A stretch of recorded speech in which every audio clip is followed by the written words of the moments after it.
Hi friends, welcome back to my channel. ఈ స్టోరీకి writer SNMR Sridhar గారండి. శ్రీధర్ గారి అన్ని స్టోరీస్కి కాపీరైట్స్ వర్తిస్తాయి. ఆయన పర్మిషన్ లేకుండా యూట్యూబ్లోనే కాదు మరే ఇతర సోషల్ మీడియా నెట్వర్క్లో కూడా ఆయన స్టోరీస్ని అప్లోడ్ చేయడానికి వీల్లేదు. దయచేసి అలా చేయకండి ఫ్రెండ్స్. అలా చేస్తే లీగల్గా చాలా ప్రాబ్లమ్స్ ఫేస్ చేయాల్సి వస్తుంది. అలానే ఈ స్టోరీస్ చదువుతున్న వాళ్ళైనా వింటున్న వాళ్ళైనా మీరు మరే ఛానల్లోనైనా ఇటువంటి స్టోరీస్ని పేర్లు మార్చి చూసినప్పటికీ నాకు మెసేజ్ చేయండి ఫ్రెండ్స్. ఎందుకంటే రైటర్ గారు ఇది ఛానల్ అన్నమాట. కేవలం ఆయన స్టోరీస్ ఆయన ఛానల్లో మాత్రమే ఉంటాయి. ఆయన ఎవరికి కూడా ఆయన స్టోరీస్ని వేరే వాళ్ళకి పర్మిషన్ ఇవ్వలేదు. సో దయచేసి మీరు ఇలాంటి స్టోరీని పేరు మార్చి ఎక్కడైనా చూసినట్లయితే నాకు మెసేజ్ చేయండి. ఇక లేట్ చేయకుండా వీడియోలోకి వెళ్ళిపోదాం ఫ్రెండ్స్. ఎస్ఎన్ఎంఆర్ శ్రీధర్ గారు రాసినటువంటి మనోభిరాముడు 125వ భాగం. నవ్వుతూ తనని 2 చేతులతో లిఫ్ట్ చేయగానే అతి దగ్గరగా ఉన్న అభి నుదుటి మీద పెదవులు నద్దింది మనో. అతి జాగ్రత్తగా తనని ఎత్తుకుని నడిచాడు అభిరామ్. ఇద్దరూ ఈ లోకంలో లేనట్టు చుట్టూ ఉన్న వాళ్ళని లెక్క చేయకుండా మనోని ఎత్తుకెళ్తుంటే రాధ, రామ్ తప్ప అందరి కళ్లల్లోనూ తడిచేరింది. అతి జాగ్రత్తగా తనని బెడ్ మీదకి చేర్చి పైకి లేవబోతుంటే తన కాలర్ పట్టుకుని మీదకి లాక్కుంది మను. ఏమైనా కావాలా?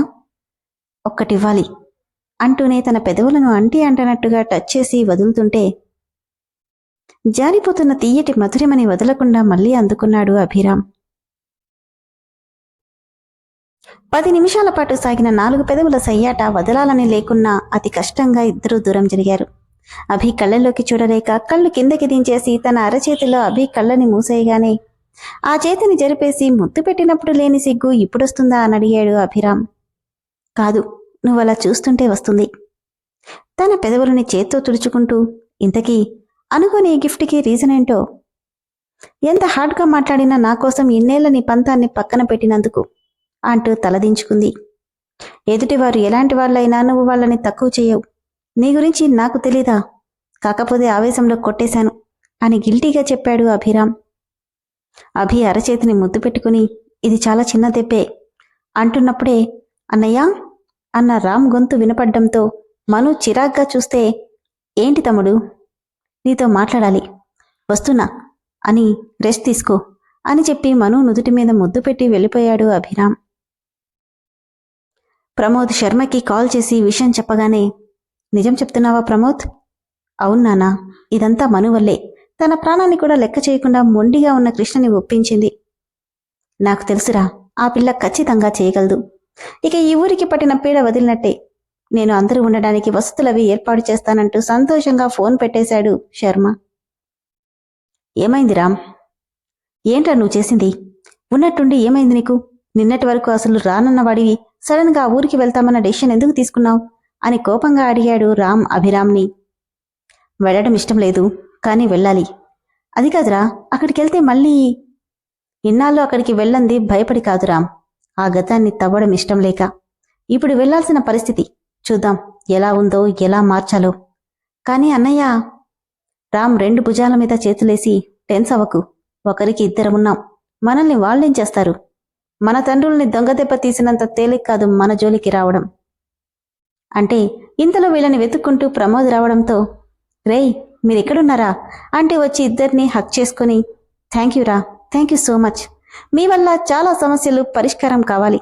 ఊర్లో అంతా మీకోసం ఎదురు చూస్తున్నారు అంటే అభి నవ్వి రామ్ ఆఫీస్లో వర్క్స్ ఏవి పెండింగ్ పెట్టకండి, ఎవరెవరికి ఎలాంటి వర్క్స్ ఇవ్వాలో మొత్తం క్లియర్ చేయమని ఆర్డర్స్ చేశాడు.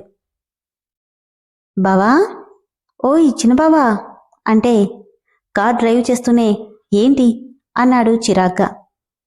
అంటే చిన్నబావా తప్ప పలకవన్నమాట. నువ్వెలా పిలిచినా నాకు పలకాలనిపించదు, కానీ విషయం ఏంటో చెప్పు. ఏం లేదు బావా, ఇందాక అక్క బావని చూస్తే ఎంత హ్యాపీగా అనిపించిందో తెలుసా? ఎంతైనా బావకి అక్కంటే చాలా ఇష్టం. రామ్ వైపు ఓరగా చూస్తూ మరి నాకు కూడా అంతలా ప్రేమించేవాడు రావాలనుంది. అయితే వాణ్ణే చేసుకో, సరిపోతుంది అంటే రామ్ భుజం మీద గట్టిగా గిల్లి ఇలా మాట్లాడితే నాకు కోపం వస్తుంది. ఇలా గిల్లేశావేంటే? లేదంటే నేను బావని పెళ్లి చేసుకోవడమేంటి? కావాలంటే అంటుండగానే తనెలా గిల్లిందో అలానే అతను గిల్లేశాడు. టాప్ లేచిపోయేలా అరిచి రామ్ని కొడుతుంటే స్టీరింగ్ చేతిలోనే ఉండడంతో ఆగు, కొట్టకు అంటున్నా నన్నే గిల్లుతావా, చూడు బ్లడ్ ఎలా వస్తుందో అంటూ ఆపకుండా కొడుతుంది యశు. లేదంటే నేను బావని పెళ్లి చేసుకోవడమేంటి? కావాలంటే అంటుండగానే యశు ఎలా గిల్లిందో అలానే గిల్లేశాడు రామ్. ఆ అంటూ టాప్ లేచిపోయేలా అరిచి రామ్ని కొడుతుంటే స్టీరింగ్ చేతిలోనే ఉండడంతో ఏ ఆగు అంటున్నా వినకుండా నన్నే గిల్లుతావా, చూడు బ్లడ్ కూడా వస్తుంది అంటూ ఆపకుండా కొడుతుంది యశు రామ్ని. కార్ వేగం తగ్గి రోడ్డు మీద అడ్డదిడ్డంగా వెళ్తుంటే సడన్ బ్రేక్తో ఒకవైపు కార్ ఆపాడు.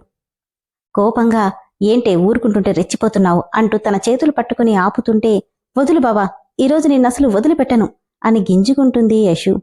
తనని వదిలిపెట్టక యశు 2 చేతుల్ని వెనక్కి మడిచి పట్టుకొని ఏంటే తెగరెచ్చిపోతున్నావు, మా బావా అంటున్నావు కదా, వెళ్ళి చేసుకో, అక్క చెల్లెలిద్దరూ కలిసిమెలిసి ఉండొచ్చు, మూసుకొని కూర్చో, లేదంటే పళ్ళు రాలగొడతా అంటూ తన చేతులు వదిలేయగానే నన్ను అంత మాట అంటావా నిన్ను అంటూ తన చేతులు వదిలిన వెంటనే తన మీద పడి కొడుతూ చెప్పు, ఇంకోసారి అలా అననని చెప్పు అని ఇష్టమొచ్చిగా ముఖం మీద గుండెల మీద కొడుతుంది యశు. యశు ప్లీజ్ ఆగు అని ఎంత చెప్తున్నా తను వదలకపోవడంతో యశు ప్లీజ్ యశు అంటూనే తనని కిందకి దొర్లించి చేతులు గట్టిగా పట్టుకోవడంతో వదులు బావా వదులు అని గింజుకోవడంలో పొరపాటున ఆ కదలికలకు ఇద్దరి పెదవులు కలుసుకున్నాయి. ఒక్క క్షణం ఇద్దరూ షాక్ అయినా మరుక్షణం రామ్ దూరం జరగపోతే తనని వెళ్ళనివ్వకుండా తన షర్టు పట్టుకుని ఆపేసి సారీ బావా, నువ్వలా మాట్లాడుతుంటే కోపం వచ్చింది, సీరియస్గా వదులు, ప్రేమనంతా కళ్ళల్లో నింపుకొని ఇంకా కోపం తగ్గలేదా, పోనీ ఓ గిఫ్ట్ ఇచ్చి సారీ చెప్పనా అంటూ తనని మీదకి లాక్కోబోతుంటే విసురుగా ఆమె మీద నుండి పైకి లేచి పిచ్చి పిచ్చి వేషాలేసావంటే చంపేస్తాను జాగ్రత్త అంటూనే ఒక్క చేత్తో తనని పైకి లేపి కుదేసినట్టు సీట్లో పడేసి కార్ స్టార్ట్ చేశాడు. అబ్బా ఎందుకంత కోపం, స్వీట్గా ఓ స్వీట్ ఇస్తానంటే వద్దనే దద్దోజనాన్ని నిన్నే చూస్తున్నాను బావా, ఏయ్ అంటే పొరపాటున దద్దోజనం అనేశా అని మనసులో మాట పైకొచ్చేసింది, సారీ అంటే తనని కోపంగా చూస్తూ కాలేజ్ ముందు కార్ ఆపి దిగు అన్నాడు. బావా నిజం చెప్పు, నీకు నేనంటే ఇష్టం లేదు, తొందరగా దిగు లేదంటే ఇక నుండి తోసేస్తాను జాగ్రత్త, వద్దులే దిగుతున్నా అంటూ రామ్ని తిట్టుకుంటూ యశు వెళ్ళిపోతుంటే వెళ్తున్న తన వైపే చూస్తూ నేనా మంచు కోసం చూస్తుంటే ఈ కంచు నన్ను తగులుకుంది ఛా అనుకుంటూ కార్ స్టార్ట్ చేయబోయేసరికి యశు పర్స్ సీట్లో పడిపోయి కనిపించింది. యశు అని పిలిచేంతలో తనప్పటికే వెళ్ళిపోవడంతో విసుగ్గా ఆ పర్స్ తీసుకుని కాలేజ్ లోపలికెళ్లాడు. యశుని వెతుకుతూ వెళ్తున్న Ram Yashu friends దగ్గరికొచ్చారు. Hello sir, నమస్తే, నా పేరు దివ్య, మీరు యశు బావగారు కదా అంటూ పరిచయం చేసుకుంది యశు ఫ్రెండ్ దివ్య. అవును, మీరేంటి సార్ మా కాలేజ్లో, ఏం లేదు యశు పర్స్ మర్చిపోయింది తనకిచ్చేయండి. ఓకే సార్ మేమిస్తాం అని యశు చాలా లక్కీ సార్ అంది దివ్య. ఎందుకు ఎదికేంటి సార్, మీలాంటి హ్యాండ్సమ్ పర్సన్ని పెళ్లి చేసుకోబోతుంటే మాటలా, ఎంత లక్ అసలు. ఏంటి పెళ్ళా? ఎస్ సార్, యశు చెప్పింది మీరు తనని ప్రాణంగా ప్రేమిస్తున్నారని, బట్ తనెంత అందంగా ఉన్నా మీ ముందు అస్సలు పనికిరాదు. కోపంగా మీకిదంతా ఎవరు చెప్పారు? యశునే చెప్పింది సార్. ఇంకేం చెప్పింది? మీరు తన లవ్ కోసం ఏమైనా చేయడానికి సిద్ధపడ్డారంట కదా, ఆఖరికి మీ సిన్సియారిటీ నచ్చి మీకు ఓకే చెప్పిందంట అని దివ్య చెప్తుంటే పళ్ళు బిగబట్టి ఇది కూడా తనే చెప్పిందా? అవును సార్, బట్ మా యశు మాత్రం వెరీ లక్కీ, తన మీద ఎంత ప్రేమ లేకుంటే కాబోయే భార్య కష్టపడకూడదని రోజు మీరే స్వయంగా వచ్చి డ్రాప్ చేస్తారు చెప్పండి అంటున్నప్పుడే పర్స్ కోసం హడావిడిగా బయటకొచ్చిన యశు వీళ్ల కన్వర్జేషన్ విని గుడకలు మింగుతుంటే అదిగో యశు వచ్చేసింది అంది దివ్య. యశు నీ కాబోయే శ్రీవారు నీ పర్స్ తీసుకొచ్చారు ఇదిగో అని వస్తాం సార్ అని చెప్పి వెళ్ళిపోయారు వాళ్ళు. తినేసేలా చూస్తున్న రామ్ని చూస్తూ బావా నాకు క్లాస్ టైం అయింది నేనొల్లొస్తాను అంటూ వెళ్లబోతుంటే మెడకున్న తన చున్నీ పట్టుకుని వెనక్కి లాగాడు రామ్. ఆ అంటూ వెనక్కి తిరిగి ఏమైంది బావా, నీ ఫ్రెండ్స్ అందరికీ ఏం చెప్పావు? మనిద్దరం పెళ్లి చేసుకుంటున్నాము, నేను నీ వెంట పడితే జాలిపడి నన్ను యాక్సెప్ట్ చేసావని చెప్పావా? అంటే బావా అదేదో బిల్డప్ కోసం అలా చెప్పా, కానీ నాకు నువ్వు ఉంటే నిజంగానే చాలా అంటుండగానే లాగిపెట్టి కొట్టడంతో ఎక్కడో విసిరేసినట్టు పడిపోయింది యశు. చూడు చిన్నపిల్లవని ఊరుకుంటుంటే వేషాలు బాగా ఎక్కువయ్యాయి, ఇంకోసారి ఇలా పిచ్చి పిచ్చిగా వాగావంటే నిన్ను మీ ఊరికి పార్సల్ చేస్తా జాగ్రత్త అని చెప్పి వెళ్ళిపోతుంటే చుట్టూ ఒకసారి చూసి థ్యాంక్ గాడ్ ఎవ్వరూ లేరు కాబట్టి సరిపోయింది, లేదంటే నా పరువు మొత్తం పోయేది అనుకుంటూ పక్కన పోయిన బుగ్గని అబ్బా ఈ అన్నదమ్ములిద్దరికీ చేతివాటం ఒకేలా ఉన్నట్టుంది, మా అక్క చెల్లెలని అమాయకుల్ని చేసి ఆడుకుంటున్నారు. మా అక్క ఎలాగోలా సక్సెస్ అయింది. ఈ ప్రవరాకిరుణ్ణి మార్చేసరికి నేనేమవుతానో ఏంటో అనుకుంటుండగానే ఫోన్ రింగ్ అవడంతో లిఫ్ట్ చేసి హలో అంది. దెబ్బ బాగా తగిలినట్టుంది, బుగ్గకి ఆయింట్మెంట్ పప్పనా అని అటువైపు నుండి ఎవరో అంటుంటే పళ్ళు బిగబట్టి కసిగా, కాదు యాసిడ్ పంపు, దరిద్రం వదులుతుంది, ఛ అనుకుంటూ క్లాస్కెళ్ళిపోయింది యశు. అభి ఆఫీస్కి రెడీ అవుతుంటే గార్డెన్లో నిలబడి ఏదో ఆలోచిస్తుంది రాధ. తనని చూసి నవ్వుకుని రెడీ అయి మెడిసిన్స్ ఎఫెక్ట్కి మత్తుగా నిద్రపోతున్న మను ఫోర్ హెడ్ని కిస్ చేసి తన దగ్గరికెళ్లాడు అభిరామ్. ఏంటిది, నేనెంతలా వీళ్ళని విడదీయాలనుకున్నా అది అవ్వట్లేదు. ఆ మను ప్రేమ అంత గొప్పదా? కృష్ణ తనని అంతలా ప్రేమిస్తున్నాడా? ఎవ్వరు చెప్పినా ఊరికి రాను అన్నవాడు దానికోసం ఒప్పుకున్నాడంటే ఏమనుకోవాలి? అంటే దాని ప్రేమ అంత గొప్పదా? మరి నా ప్రేమ? కృష్ణ కోసం నేను ప్రాణాలివ్వడానికైనా వెనకాడను. నా ప్రేమలో నిజాయితీ లేదా అని రాధ అనుకుంటుంటే, రాధా అన్న అభి పిలుపుకు కళ్ళు తుడుచుకుని వెనక్కి తిరిగి, ఏంటి కృష్ణ? ఏంటి అంతలా ఏం ఆలోచిస్తున్నావు? నీ గురించే. నా గురించా? హా, ఎవరూ చెప్పినా వినని వాడివి మను కోసం ఎన్నేళ్ల కోపాన్ని కూడా పక్కన పెట్టావంటే ఏమనుకోవాలి? ఇందులో అనుకోవడానికి ఏముంది రాధా? పాపం తను నన్ను ఊరికి తీసుకెళ్లడానికి చావు వరకు వెళ్ళింది.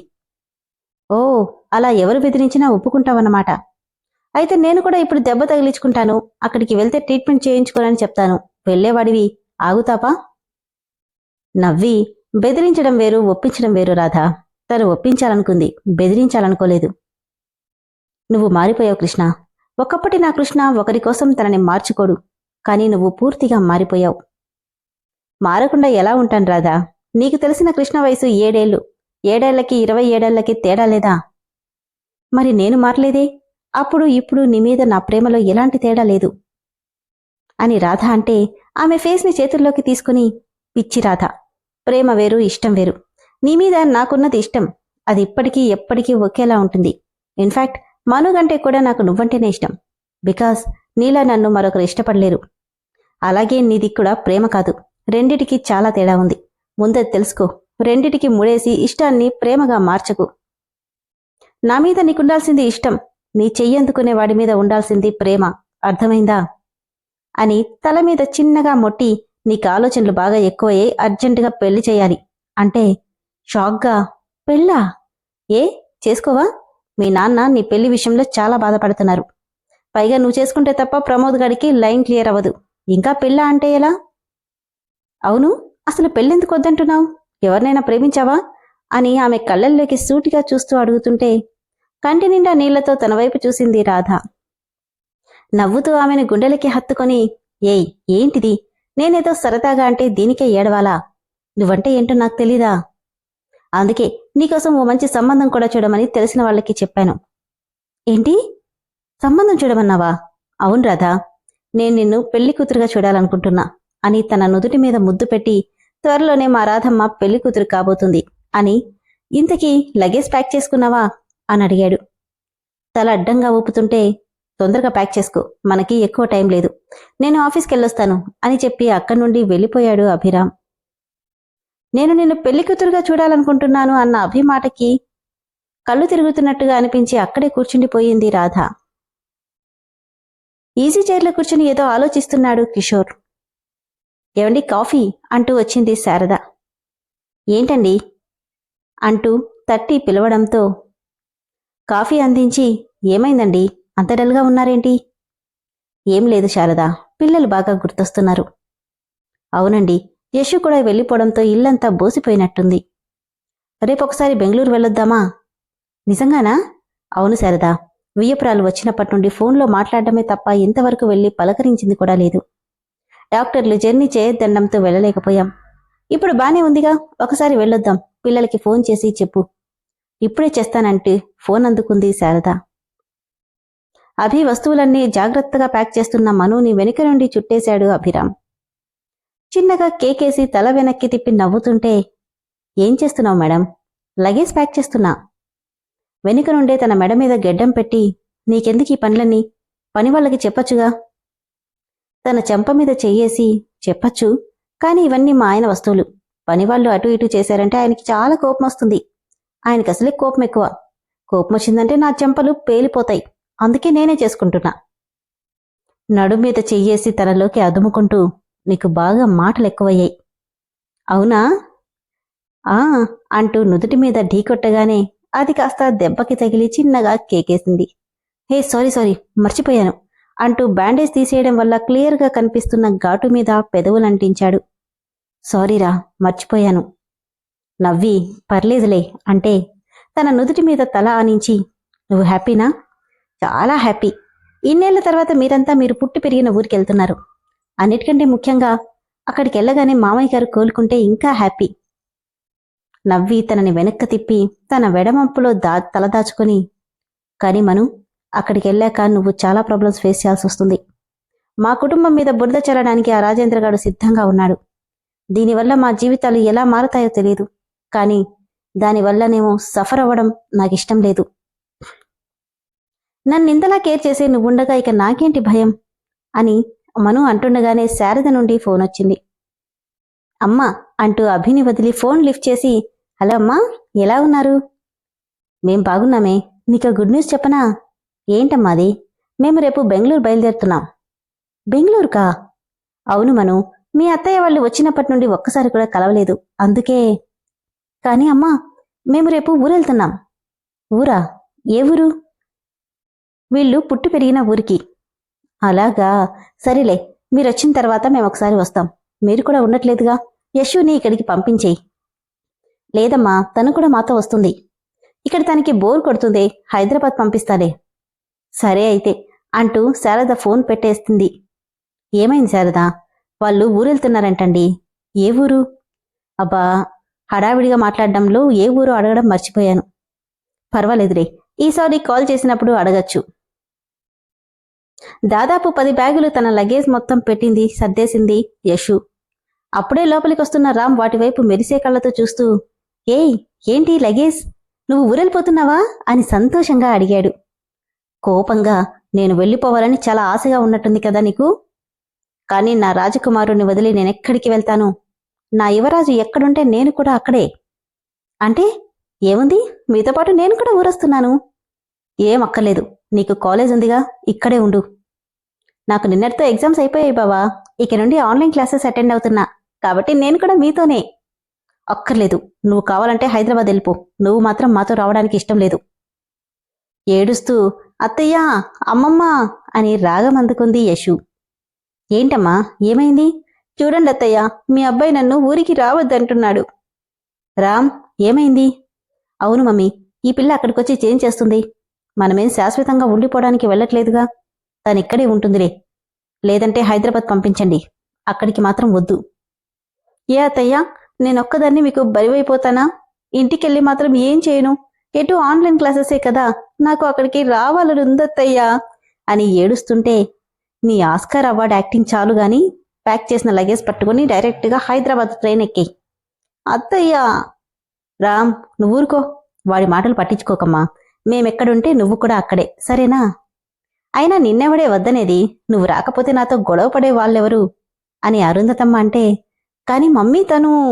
రామ్, తను కూడా మనతో పాటు వస్తుంది, అంతే అని గాయత్రి డిక్లేర్ చేయడంతో కోపంగా యశు వైపు చూడగానే వెవ్వెవ్వె అని వెక్కిరిస్తూ ఉంది యశు.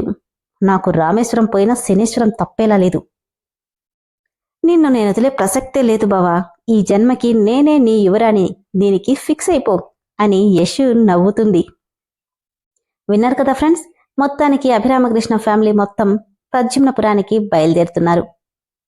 ఇకపోతే యశు ని రామ్ కొట్టిన తర్వాత తనకెవరో కాల్ చేసి మాట్లాడారు, ఆయింట్మెంట్ పంపించనా అని. ఇంతకీ ఎవరు? మీకేమైనా ఐడియా ఉందా? మీకు తెలిస్తే నాకు మెగామెంట్లో మెసేజ్ చేయండి.